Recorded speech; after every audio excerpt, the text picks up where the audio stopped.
여러분 안녕하십니까? 행정학을 강의하는 김철입니다. 한 주간의 학습 내용을 문제로 확인해보는 주간 행정학 그 13번째 시간입니다. 지난 시간에 말씀을 드린 대로 이번 주부터는 이제 주간 행정학이 금요일 날 여러분들을 찾아갑니다. 그래서 배운 내용들을 조금 더 빠르게 여러분들이 문제로 정리를 하실 수 있을 거라는 기대를 갖습니다. 이 시간에는 우리가 이제 재무행정론에 대한 내용들을 마무리를 짓고요. 그리고 지난주에 완벽하게 전부 다 정리를 했었던 행정환류론에 대한 이야기들을 같이 한번 진행을 해 보도록 할 텐데요. 문제 뭐 수도 뭐 그렇습니다만은 각각의 그 문제의 내용들을 바탕으로 해서 어떤 것들을 좀 중요하게 다루고 있는가 하는 것들을 이 문제를 통해서만이라도 좀 이해를 해보자 라고 하는 그런 마음으로 이 시간 같이 해 주시면 좋을 것 같아요. 이제 점점 기본 내용이 이제 마무리의 단계에 들어가고 있기 때문에 이제 이 내용들이 좀 정리가 되어야 이걸 바탕으로 해서 조금 더 심화된 내용들을 우리가 볼 수 있거든요. 그 내용들을 보기 위한 하나의 초석, 하나의 기본기를 다진다라는 생각을 가지고 오늘도 이 시간 같이 해 주시기를 바라겠습니다. 그러면 1번부터 10번까지의 내용들 같이 한번 생각을 해 보도록 할게요. 1번 문제부터 살펴보겠습니다. 1번입니다. 다음 결산에 대한 설명 중 옳지 않은 것은 그랬어요. 그러니까 결산이라고 하는 것은 이제 앞에서 쭉 이야기했었던 예산과는 조금 다른 개념이라고 우리가 알고 있었죠. 그리고 결산이 예산과 뭐 다루어지는 어떤 방식이라든지 뭐 이런 것들이 예산과 조금 차이가 있다라는 말씀 드렸었습니다. 자, 그러면 거기에 대한 내용들이 어떻게 나와 있는지 1번부터 한번 생각을 해보죠. 1번입니다. 예산 집행 실적에 대한 정부의 사후 재정 보고를 의미한다. 그러니까 사후 재정 보고죠. 그러니까 집행을 한 이후에 보고를 하는 내용이다. 그러니까 결산에 대한 설명이 맞는 내용이 되겠습니다. 2번 보시죠. 예산 심의와 더불어 재정 민주주의 이념이 반영된 행정에 대한 외부 통제 과정이다. 사실 이 부분에 대해서는 조금 뭐 논란이 조금 있다라고 말씀을 드렸어요. 그러니까 외부 통제라고 하는 거는 어, 이제 행정부 외에서 진행이 되는 내용인데 이 결산이라고 하는 것은 물론 입법부가 관여를 하고 있습니다만은 실제적인 회계 검사는 감사원에서 진행을 하고 있기 때문에 막연하게 딱 외부 통제라고 보기는 좀 어려운 측면들도 있습니다. 하지만 그 회계 검사 내용을 이제 국회가 승인을 한다라고 하는 점에 있어서는 외부 통제의 과정이다라고 볼 수 있는 측면이 있는 거죠. 그러니까 2번도 여기서는 맞다고 볼 수가 있을 거예요. 다음 3번. 한 회계 연도 동안 실제 발생한 국가의 수입 지출을 일정한 회계 방식에 따라 잠정적 수치로 요약 정리한 것이다. 그랬는데 자, 잠정적 수치로 정리하는 거는 예산이 해당이 되는 거고 결산이라고 하는 것은 집행을 한 결과를 이야기하는 것이기 때문에 잠정적 수치가 아닌 확정적 수치로 요약 정리한 것이다. 이렇게 이야기를 해야 맞는 이야기가 될 거예요. 따라서 지금 1번에서는 지금 3번이 옳지 않은 내용이라고 볼 수 있을 것 같습니다. 자, 4번. 우리나라에서는 감사원이 결산 주체로 결산 검사를 주도하고 국회는 그 결과를 최종 의결한다. 뭐 앞에서도 설명을 드린 맞는 이야기가 되겠네요. 따라서 옳지 않은 것, 설명 중에 옳지 않은 것을 골라라 그러면 우리가 3번이 정답이다. 이렇게 우리가 생각할 수 있겠습니다. 다음 2번입니다. 다음 중 품목별 예산제도의 단점에 해당하지 않는 것은 그랬습니다. 자, 품목별 예산제도라고 하는 것은 어, 이제 지출의 항목을 정해놓고, 그러니까 얼마를 쓰겠다, 어디에 얼마를 쓰겠다라고 하는 것을 이야기한 대표적인 예산제도다. 그렇게 말씀을 드렸었죠. 그래서 품목별 예산제도의 특징, 그리고 장단점, 이런 것들을 좀 정리해 두실 필요가 있는데, 여기에서는 이제 품목별 예산제도의 단점을 지금 물어봤습니다. 자, 1번부터 살펴볼게요. 경제적 효과를 판단하기 곤란하다. 그랬습니다. 그러니까 효과나 성과 같은 거를 이 품목별 예산제도를 통해서는 알 수가 없어요. 그냥 품목별 예산제도는 집행된 상태, 이렇게 집행했어. 계획된 대로 이렇게 집행했다라는 사실만 알 수 있지. 그 집행을 통해서 어떠한 성과가 나왔고 어떠한 효과가 나왔고 이런 것들은 알기가 어렵다라고 말씀을 드렸습니다. 자, 다음 두 번째.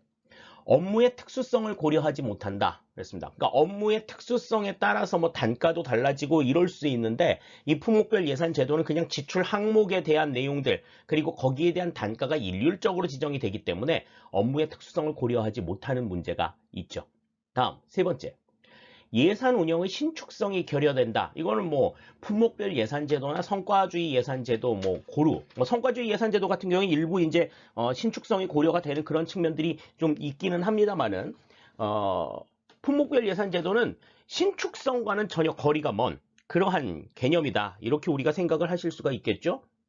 자, 그러면 1, 2, 3번이 다 맞는 이야기고요. 4번이 이제 틀린 내용 같은데 4번 봅니다. 사업 폐지 등 어려운 선택을 회피하는 수단으로 이용될 수 있다. 그랬습니다. 그러니까 이 사업 중심으로 만약에 예산이 짜여지게 되면, 그러니까 사업의 중요성이 떨어지거나 그랬을 때는 예산 전체가 삭감이 될 수가 있죠. 그런데 지금 이 품목별 예산제도 같은 경우에는 지출 항목을 중심으로 나와 있기 때문에 그 사업에 해당이 되는 내용들만 전부 다 골라서 없애기 좀 곤란한 상황들이 있어요. 따라서 사업의 폐지보다는 뭐 사업의 축소, 감축 뭐 이런 것들 이런 선에서 문제가 해결이 될 가능성이 있습니다. 그러니까 이제 정치인들 입장에서는 어떤 진행이 되던 사업이 폐지가 되었다라고 이야기하는 것보다 아예 그냥 계속 유지는 되는데 예전만큼은 좀 힘들 것 같아. 그렇게 이야기하는 것이 아무래도 이제 뭐 유권자들을 설득한다든지 그럴 때 조금 더 유리한 측면이 있겠죠. 예. 그래서 이 품목별 예산 제도 같은 경우에는 이 같은 어려운 선택을 회피하는 수단으로 이용될 수 있다라고 하는 장점이 있습니다. 이 어려운 선택을 회피하는 수단으로 이용될 수 있다는 것은 단점이 아니라 장점에 해당이 된다. 그래서 2번에서는 여기서는 정답이 4번이 정답이 되는 것 우리가 확인을 할 수가 있을 것 같아요. 품목별 예산 제도를 비롯해서 각 예산 제도의 특징, 장단점에 대해서는 분명하게 여러분들이 다시 한번 정리를 해 두시기를 바라겠습니다. 다음 3번입니다. 다음 중 계획예산 제도에 대한 설명에 해당하는 것은 그랬습니다. 이 계획예산 제도라고 하는 거는 기획과 사업 구조화 그리고 예산을 이렇게 연계시킨 그러한 예산 제도라고 말씀을 드렸죠. 그래서 품목별 예산 제도와 성과 예산 제도가 딱 그 단기적인 그 기간 안에서의 예산 운용만을 이야기할 수 있었다고 하면 계획예산 제도 같은 경우에는 이제 장기적인, 중장기적인 계획과 단기적인 어떤 사업들을 유기적으로 연결시킬 수 있다라고 하는 장점이 있다라고 말씀을 드렸습니다. 그리고 연기준 예산과 더불어서 계획예산 제도는 총체주의 예산에 해당이 된다라고도 설명을 드렸었죠. 자, 그럼 거기에 대한 설명에 해당하는 것을 골라라 그랬습니다. 1번부터 보죠. 통제가 아닌 관리 기능을 강조하여 투입과 산출을 동시에 고려한다 그랬습니다. 예산제도에서 통제를 강조하는 것은 품목별 예산제도고요. 관리 기능을 강조하는 것은 성과주의 예산제도입니다. 따라서 1번의 항목은 이제 성과주의 예산제도에 대한 설명이 되겠죠. 다음 2번. 지출의 대상과 성질에 따라 세부 항목별로 예산을 편성한다. 지출의 대상과 성질에 따라서 예산을 편성하는 것은 아까 우리 앞에서도 설명을 드렸다시피 품목별 예산제도에 대한 설명이 되겠어요. 다음 3번. 조직체의 모든 사업 활동을 총체적으로 분석평가하여 우선순위를 결정한 다음 이에 따라 합리적으로 예산을 배분한다. 그러니까 정부 조직 내의 모든 정책 사업들을 전부 다 분석해서 우선순위를 결정해가지고 그 우선순위에 따라서 예산을 배분하는 것은 연기준 예산에 대한 설명이다 라고 말씀을 드렸습니다. 따라서 1, 2, 3번은 다 계획예산 제도와는 관계가 없는 내용이겠네요. 그럼 4번 볼까요? 장기적 관점에서 장기 계획과 예산을 유기적으로 연결시키는 연동 예산을 추구한다. 이 계획예산 제도가 가지고 있는 가장 대표적인 특징이라고 볼 수가 있겠죠. 따라서 3번의 정답은 여기서는 4번이 되는 것 우리가 알 수가 있겠네요. 계획예산 제도뿐만이 아니라 다른 예산 제도들의 특징도 같이 한번 여러분들이 정리해 두시는 계기 마련하시기를 바라겠습니다. 다음 4번입니다. 다음은 성과주의 예산제도와 신성과주의 예산제도를 비교한 내용이다. 옳지 않은 것은 그랬습니다. 성과주의 예산제도는 신성과주의 예산제도 둘과 같이 이렇게 묶어서 좀 이해를 하실 필요가 있다라고 말씀을 드렸어요. 일단 성과주의 예산제도 같은 경우에는 아웃풋, 산출물을 중심으로 해가지고 예산이 편성이 되지만 이 신성과주의 예산제도는 그 사업이 가지고 있는 궁극적인 목적, 아웃컴에 관심이 있다라고 말씀을 드렸었죠. 야, 그러면 옳지 않은 것을 골라보래요. 자, 1번부터 보겠습니다. 성과주의 예산 제도는 추상적인 성과를 강조하고 신성과주의 예산 제도는 전략적인 성과와 고객 중심 성과를 강조한다. 그랬습니다. 그러니까 성과주의 예산 제도라고 하는 것은 그냥 산출물을 바탕으로 해가지고 성과가 어떻게 나왔을 거다라고 간주를 하는 거죠. 그 산출물을 바탕으로 성과를 간주하는 거기 때문에 그 성과가 추상적일 수밖에 없어요. 다만 신성과주의 예산 제도는 전략적인 성과, 다시 말해서 그 과정 자체가 어떻게 성과로 의미 있게 귀결이 되었는가 하는 것들을 살펴보고 또 그로 인해서 최종 소비자인 고객들이 얼마만큼 만족하는가 이런 것들을 이제 살펴보는 내용이 되겠죠. 1번은 여기서는 우선은 맞는 이야기라고 볼 수 있겠습니다. 다음 2번. 성과주의 예산 제도는 구체적 책임 중시와 함께 성과에 대한 구체적 보상 시스템을 병행하지만 신성과주의 예산 제도는 정치적 도의적 책임을 중시한다. 그랬습니다.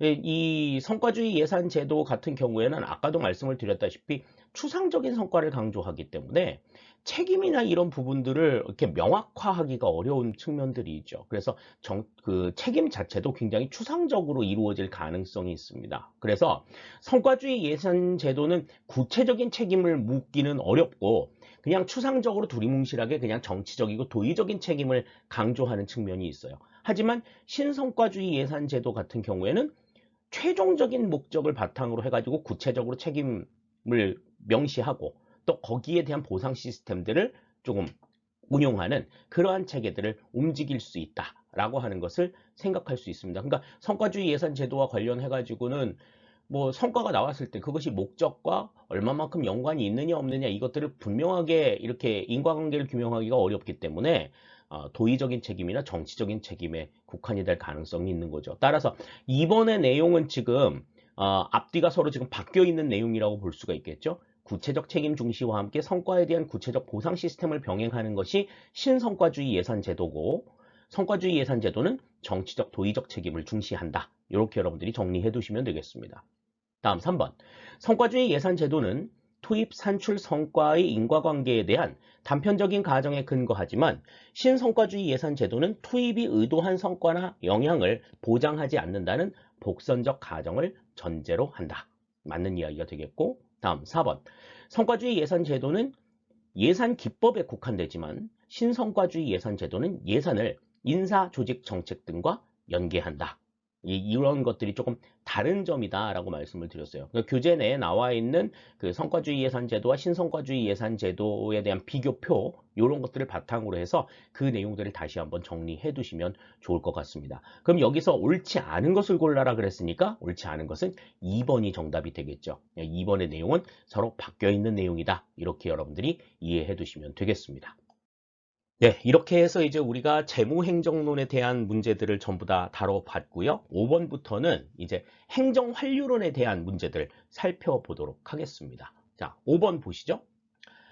다음 중 행정통제의 원칙에 해당하지 않는 것은 그랬습니다. 자, 행정통제라고 하는 것이 뭐 행정통제 나름대로 원칙이 있다. 그래서 10가지의 행정통제의 원칙이 교재에 제시가 되어 있어요. 그래서 한목적성의 원칙, 즉시성의 원칙, 정량성의 원칙, 인간적 접근의 원칙, 비교성의 원칙, 효용성의 원칙, 신축성의 원칙, 예외성의 원칙, 일치성의 원칙, 그리고 경제성의 원칙 이렇게 10개의 목적이 있는데 거기에 해당이 되지 않는 것을 고르라고 지금 나와 있죠.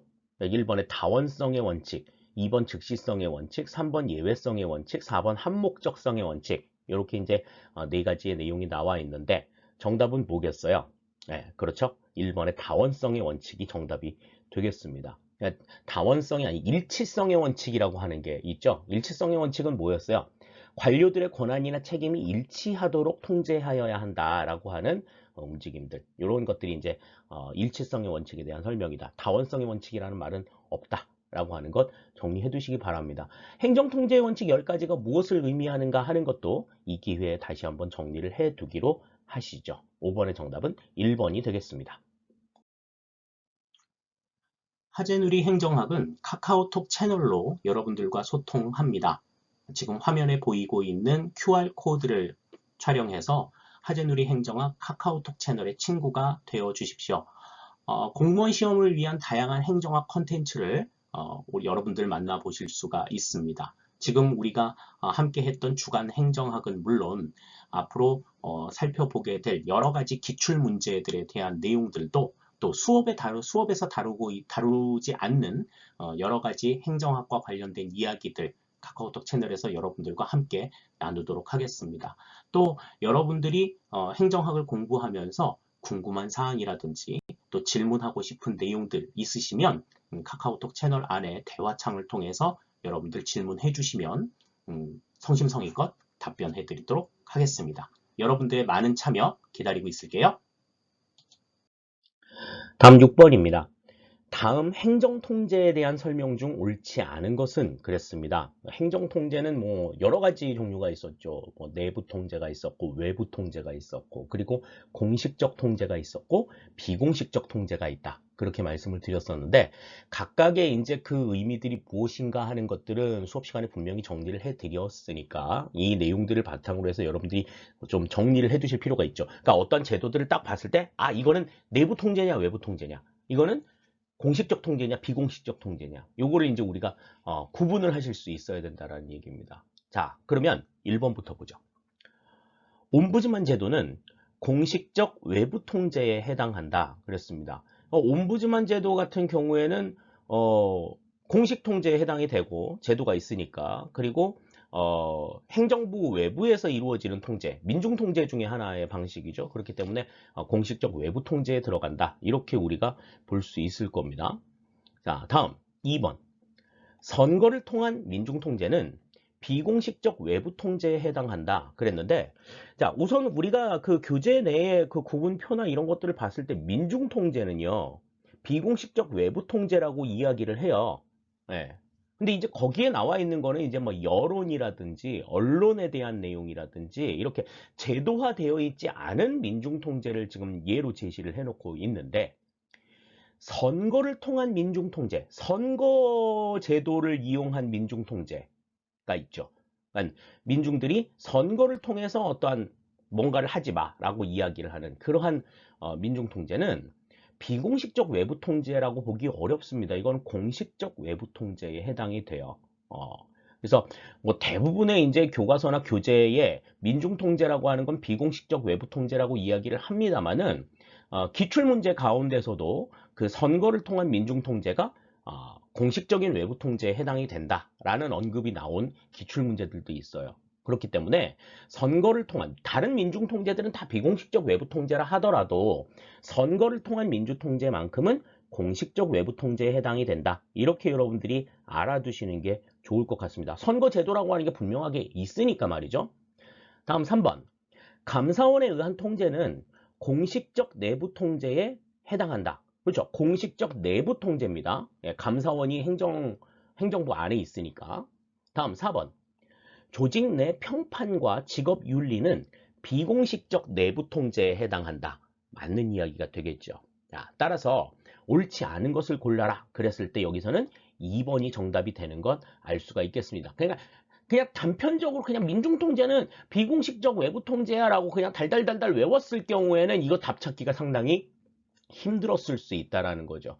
그러니까 선거 제도가 어떠한 의미들을 어떠한 형태로 유지가 되어 있고 어떠한 의미들을 가지고 있는가 하는 것을 분명하게 생각을 하신다고 하면 6번의 정답 2번이라고 하는 것을 어렵지 않게 생각을 하실 수 있었을 것 같아요. 다시 한번 잘 정리해 두시기를 바라겠습니다. 7번입니다. 다음 보기 중 적극적 윤리에 해당하는 것으로만 묶인 것은 그랬습니다.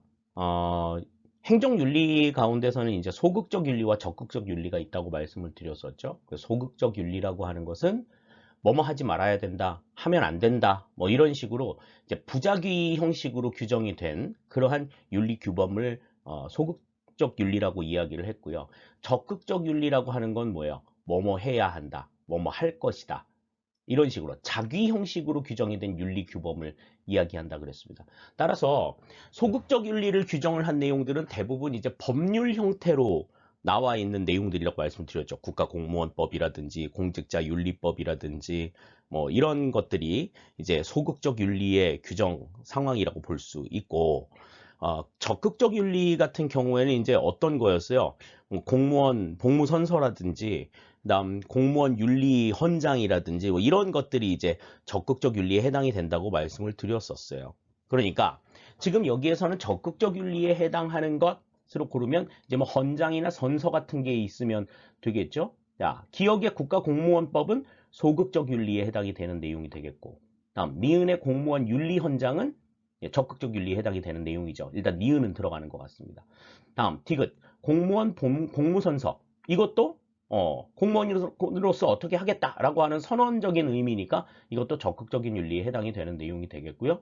공직자윤리법, 공직자윤리법은 이거는 소극적 윤리에 해당이 되죠. 또 미음의 청탁금지법, 우리가 이제 그냥 쉽게 김영란법이라고 이야기하는 이제 부정청탁 및 금품 등 수수의 금지에 관한 법률을 이야기하는 겁니다. 이것도 이제 어떻게 하면 안 된다. 예외 규정은 있지만 역시 이것도 소극적 윤리에 해당이 되는 내용이 되겠고요.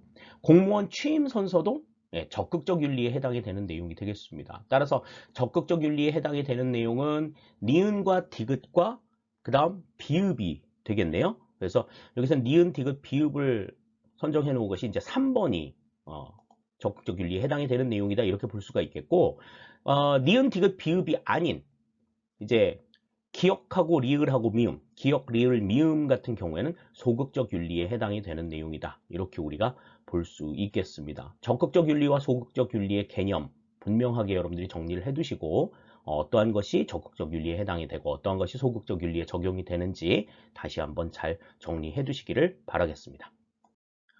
8번입니다. 다음 중 행정 책임의 유형이 다른 하나는 그랬습니다. 자, 행정 책임의 유형에는 우선 두 가지가 있었죠. 특히 이제 책임이 어디에 있느냐, 책임이 어디에 있느냐에 따라서 내재적 책임과 외재적 책임으로 구분이 된다라고 말씀을 드렸는데, 이 내재적 책임은 자기가 어떠한 일을 하는 데 있어서 조직 내부 구성원들에 대해서 지는 책임을 우리가 내재적 책임이라고 이야기를 했고, 그리고 외재적 책임이라고 하는 것은 이제 조직 외부에 대해서 지는 책임, 고객이라든지 그 다음에 뭐 조직 외부의 어떤 다른 기관에 있는 사람들이라든지 이런 사람들을 대상으로 해서 지는 책임을 우리가 외재적 책임이라고 이야기를 했어요. 그래서 그 내용들을 기준으로 해서 우리가 행정 책임의 유형들을 살펴보면, 첫 번째, 기능적 책임. 이 기능적 책임이라고 하는 것은 내가 어떤 역할을 맡아야 하느냐, 내가 맡은 기능에 대해서 지는 책임인 거죠. 그러니까 이거는 내재적 책임에 해당이 되는 내용들입니다. 자, 다음에 합법적 책임. 법을 제대로 준수했느냐 하는 거는 이제 대외적인 책임이 될 수가 있겠죠. 외재적 책임이 될 수 있고, 정치적 책임 역시도 외재적인 책임이 될 수 있어요. 그다음 제도적 책임 역시 외재적 책임이 됩니다. 그러니까 정치적 책임, 합법적 책임, 제도적 책임은 외재적 책임에 속하고, 내재적 책임에 속하는 기능적 책임 이외에도 이제 어떤 것들이 있어. 뭐 도의적 책임이 있고 자율적 책임이 있고 뭐 재량적이고 심리적인 책임, 이런 것들이 이제 전부 다 내재적인 책임이다, 이렇게 생각할 수 있을 것 같아요. 따라서 8번의 정답은 1번의 기능적인 책임만 내재적 책임이고, 나머지 합법적 책임, 정치적 책임, 제도적 책임은 외재적 책임이다, 이렇게 정리해 두시면 될 것 같습니다. 그래서 8번의 정답은 1번이 되겠네요. 다음 9번입니다. 과학적 관리의 원리에 바탕을 두고 행정이 수행되는 절차나 과정, 기술, 장비의 개혁을 통해 행정 성과의 향상을 도모하는 데 집중하는 행정개혁의 접근법은 그랬습니다. 자, 행정개혁에 대한 이제 접근법에 대해서 이야기가 나오고 있는데, 행정개혁의 접근법은 우리가 교재에서 정리할 때 이제 네 가지를 정리를 했었어요.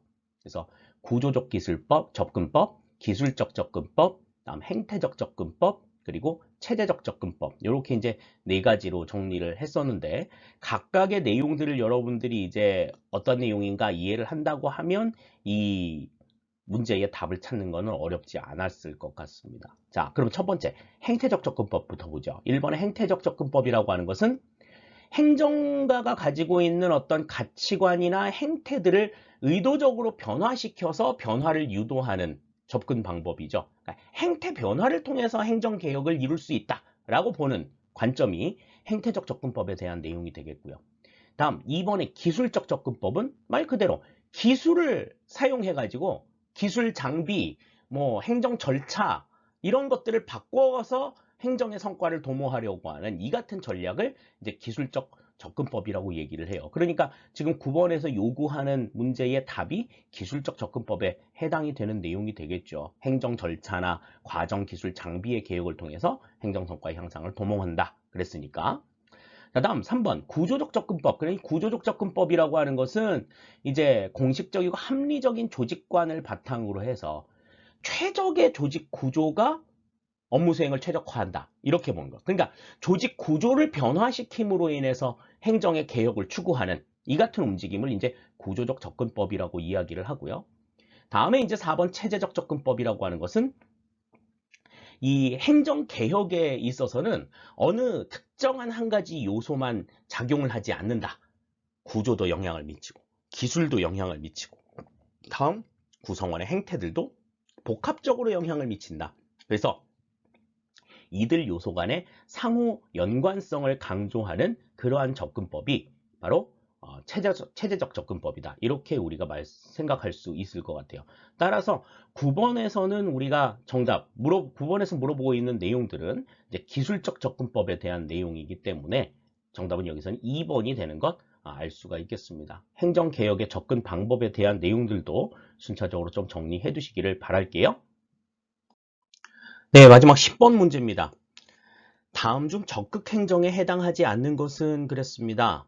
적극 행정이라고 하는 게 이제 이번에 교재에 처음 추가가 됐다라고 말씀을 드렸는데, 이 적극 행정이라고 하는 거는 이제 주민들의 민원이나 그 다음에 행정 업무 처리를 하는 데 있어서 문제 해결을 위해서 굉장히 능동적이고 적극적으로 움직이는 그러한 자세를 우리가 적극 행정이라고 말씀을 드렸죠. 반대로 이제 능동적이고 적극적이 아니라 그냥 피동적이고 수동적으로 움직이는 그러한 움직임을 우리가 소극 행정이라고 이야기한다 그랬습니다. 그래서 지금 전 행정부처를 중심으로 해서 행정부 전체를 중심으로 해서 이 적극 행정을 장려하고 소극 행정을 혁파하는 이 같은 움직임이 강조되고 있다.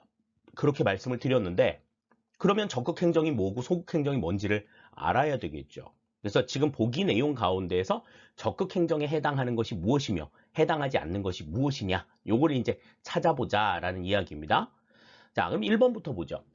업무 관행을 반복하지 않고 가능한 최선의 방법을 찾아 업무를 처리하는 행위. 예, 이거는 최선의 방법을 찾아보는 능동적인 행위를 의미하는 거기 때문에 적극 행정에 해당한다고 볼 수 있어요. 다음 2번.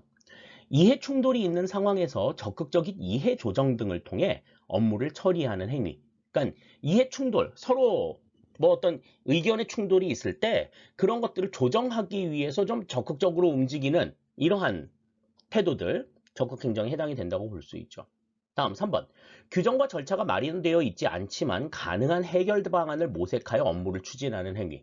그러니까 규정과 절차가 없어서 못해요. 뭐 이렇게 하지 않고 지금 규정이나 절차가 없지만 해결이 될 수 있는 방안이 있는지, 만약에 규정 절차가 반드시 필요한 상황이라고 하면 그 규정이나 절차를 만들어내기 위해서 어떤 과정들을 거쳐야 하고 기간이 어느 정도 걸리게 될 것인지 이런 것들을 알아봐가지고 민원인들한테 설명을 해주면 이해를 구할 수 있는 그런 측면들이 있는 거죠.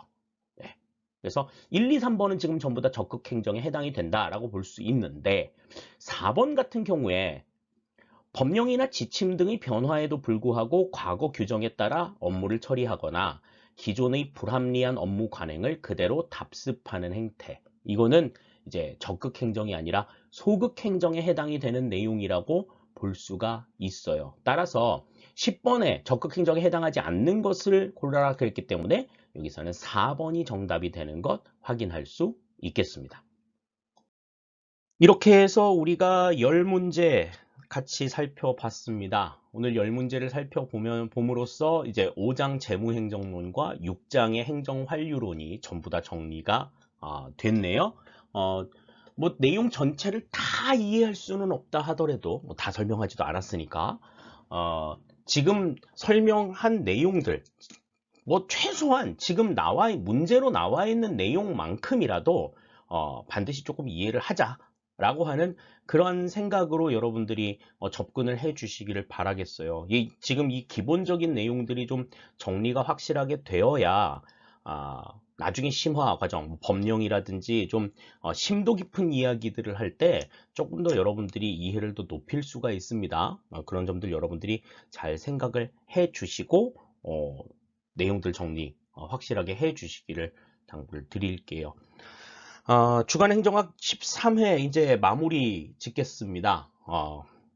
12월 첫째 주, 이번 주에는 이제 우리가 2차례에 걸쳐서 만났는데요. 앞으로는 이제 금요일마다 여러분들을 찾아가겠습니다. 그러고 보니까 금요일에 마지막 금요일이 12월 마지막 금요일이 성탄절이네요. 하지만 성탄절에도 예외 없이 주간행정학은 찾아간다 라고 하는 것 생각해 두시기 바라겠습니다. 우리가 이제 수업이 없으면 모르겠는데 수업을 하게 되면 주간행정학은 반드시 나간다 라고 하는 것 생각을 해 두시면 좋을 것 같아요. 그러고 보니까 이제 내년도 뭐 설 연휴 뭐 이런 것들도 벌써 이제 좀 보이는데 내년도 설 연휴는 저희 수업하고는 전혀 관련이 없습니다. 목요일부터 일요일까지더라고요. 그래서 지금 이제 진행이 되고 있는 수업이 화요일, 수요일이기 때문에 수업을 하는 데는 지장이 없을 것 같습니다. 그래서 앞으로는 우리가 이제 휴강 없이 계속 고고싱 해야 할 수 있을 것 같아요. 힘들지만 그래도 끝까지 최선을 다하시는 여러분들의 모습 기대하도록 하겠습니다. 날씨가 점점 추워지고 있습니다. 코로나도 지금 계속해서 불안감을 좀 더해 가고 있죠. 여러분들 몇 번 강조해도 뭐 지나치지 않습니다. 개인 건강, 개인 위생 철저하게 관리하시고 컨디션 유지 잘 해 주시기를 당부를 드리겠습니다. 그러면 다음 주에 우리는 이제 지방행정론과 관련된 내용들 가지고 다시 만나도록 하겠습니다. 수고하셨습니다.